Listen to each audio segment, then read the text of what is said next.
Hey, what's up, guys? It's Tommy here, and I'm a trans guy living in Florida. I know it's been about maybe a week or two that I have not made a video, and to be honest with you, I have made videos. I just haven't uploaded it because I'm trying not to be too controversial. But then I realized that as a trans person in this particular day and age, it's hard not to be. It's hard not to be because, well, they made us controversial. Although I think being trans is the least controversial thing in the world. But, I digress. I had a thought, and I was wondering why there was so much pushback on the trans community, right? Why people were saying that we were taking it too far, as if having an existence is taking it too far, as if wanting the right to pee is taking it too far.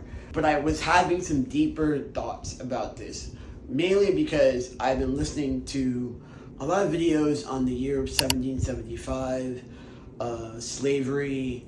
I've been also listening to a lot of videos on the rise of Hitler, and just also some old school Christianity. So, which is kind of weird, and listening to all those videos kind of got me to a state, right? Especially when we talk about religion, we talk a lot about things being predestined, right? God, in His ever-loving wisdom, has your life already predestined and pre-written. But then I went to think about it further. Is it really God, or is it society? And does society need this predestination because that's how we can keep the control? I mean, think about it. Your parents decide that they're going to fall in love and have a baby, whether it's however they have the baby, right? And then when they have the baby, people usually ask, is it a boy or is it going to be a girl, right?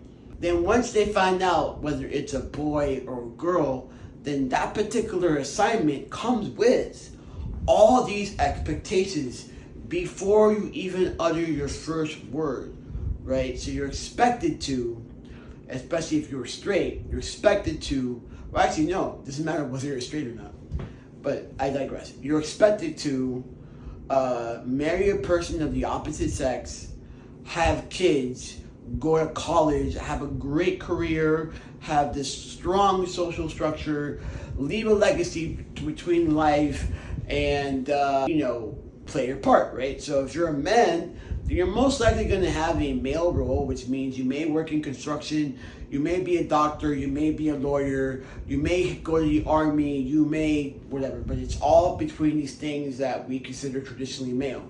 And then if you're traditionally female, then you're already going to be subservient, you're serving the man, you may get a job as a secretary or a teacher or some more feminine type role, and so on and so forth. And this is just because you were born of either or either. Okay, follow me on this.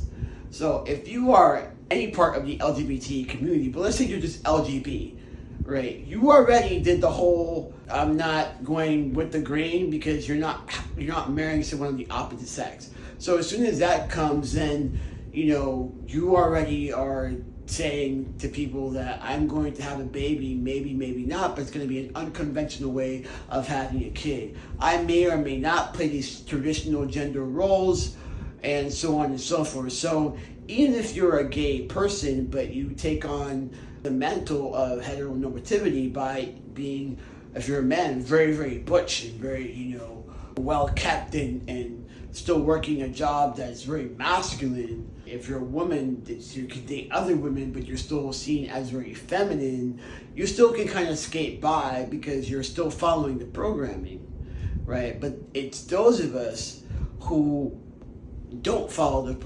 programming. So because trans people definitely go against that programming, the idea that you could choose or create your life all of a sudden starts to hit at the very fabric of our society, at least the way that they want it to be built. What we represent as trans people is actually a liberation of a deep, deep sense. You get to make your own rules for your own life, and that is liberating and scary all at the same time.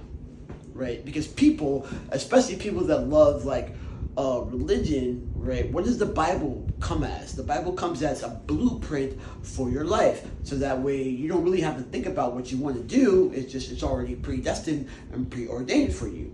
Okay, sweet. So follow me on that. So now we got, people who are very scared of a very small percentage of the population, because even though we're a small percentage of the population, we represent a big thing, which is freedom and liberation to do exactly as you want to do, right?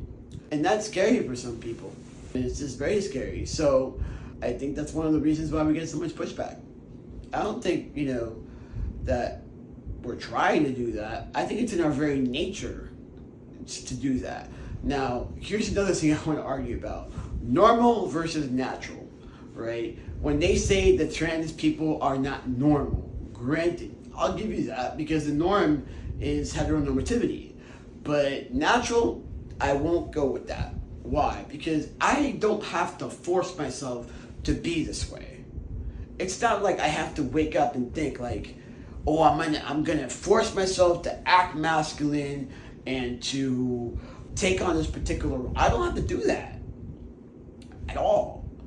So it may not be normal to be someone as myself, but natural, yes it is, because I don't have to force it. It comes very natural to me to be this way. So I think that's where the disconnect comes from, like people really trying to understand it, like, oh, it's not normal. You're granted a lot of things are not normal, but they're still considered very natural, and that's kind of where I'm at right now in my life, right? How I'm trying to process this, And the other thing that I would say, especially to the LGBT, listen, you don't have to like us. You don't have to like trans people at all, but it would do you a great service to still protect us, okay?